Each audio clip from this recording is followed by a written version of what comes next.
With Captain Ernest McSorley at the helm and his 28-member crew aboard, the Edmund Fitzgerald pushed off from the Burlington docks on the Superior side of the harbor. So fast and strong was the Fitz, she was held in awe wherever she sailed. Her powerful turbine engines had her routinely setting speed and cargo records. Sailors throughout the Great Lakes had considerable confidence in the mighty Fitz. Probably considered the best picture ever taken of the Fitzgerald. Rick Woodard knows the Fitz well. She was one of the last coal-fired Lakers on the lakes. His home in Duluth's Lakeside neighborhood is practically a maritime museum. Oh, it's just a beautiful shot of her. He's as good a maritime historian as they come. The Fitz was coal-fired when she was built. She was oil when she sank. Rick himself sailed the Great Lakes for more than 20 years. His brothers did too. They took after their father. Well, he sailed for the Hutchinson Steamship Company, and he was captain on probably 15 different boats in his career. Rick's dad, Cedric Woodard, was a Great Lakes veteran. On 10 November 1975, he was piloting one of the few ocean-going ships out on Lake Superior, the Avafors. Cedric Woodard, with so many trips under his belt, could sense something was different about this night. He told the captain of the saltwater ship, "We got no business going out tonight, it's way too rough." And the captain laughed at him. He said, "Pilot, these are only late." My dad said there was many times they thought they might roll over that night. The wind was switching directions all the time. Said he never saw it so violent. Early November on Lake Superior, you never know what you're gonna get. These waves are maybe 4 to 5 foot swells. Imagine a 25-foot wave coming over your bow.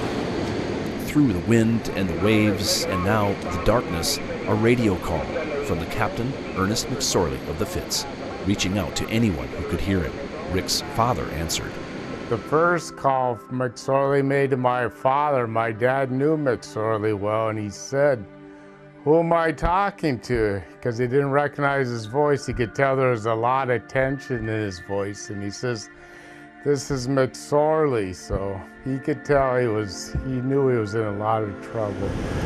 Weather experts have said the Fitzgerald was in the worst place at the worst time under the worst circumstances. A perfect storm, if you will. Ships need important tools to navigate. Operational radio beacons on the shore and ship's radars. The Fitz had both their radars out.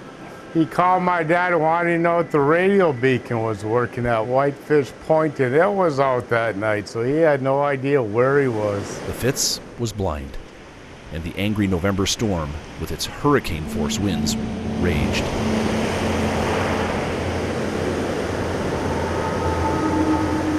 And when the snow squall cleared up, she was gone. And they thought, where in the world did that ship go? But they never dreamed she actually sank, and he never knew she did sink till about 3 or 4 hours later. It was such a vicious, vicious storm. Longtime WDIO-TV news anchor Dennis Anderson was working that night. When all of a sudden I got 2 telephone calls from 2 separate women, one in West Duluth, one in Superior. They had heard on either ship-to-shore radio or shortwave radio that a ship was in trouble on the Great Lakes, on Lake Superior specifically, and that it perhaps has gone down. The news staff began calling anyone who might know something. I hit pay dirt when I called Sault Ste. Marie. They told me in no uncertain terms they were looking for a ship. They gave me the name, the Edmund Fitzgerald, told me where it had sailed from the night before, Superior, Wisconsin, and said it's possibly down. While Dennis Anderson was tracking down information, Rick Woodard was home watching television. I was watching Monday Night Football. I remember it well when it came on the news. Well, I think it was Dennis Anderson broke this story that night. After Dennis broke the news to Northland TV audiences that night, the rest of the world would hear of the news the next day. An air and sea search is continuing for possible survivors of the Edmund Fitzgerald, a 729-foot ore carrier, which apparently broke apart and sunk last night on Lake Superior. And I just was in disbelief. In disbelief not only because of the tragedy that had just unfolded, but because Rick's brother sailed on the Fitzgerald for years, but had moved to another ore boat just months before she went down. In fact, nobody called our house for about a couple of days because most of our friends still thought my brother was on the Fitzgerald. We honor this painful anniversary each year. Although Rick's brother was not on the Fitzgerald that night, 29 others were, fathers, husbands, brothers, and sons. And it is their memories we honor now, 40 years after one of the most historic and memorable shipwrecks of all time.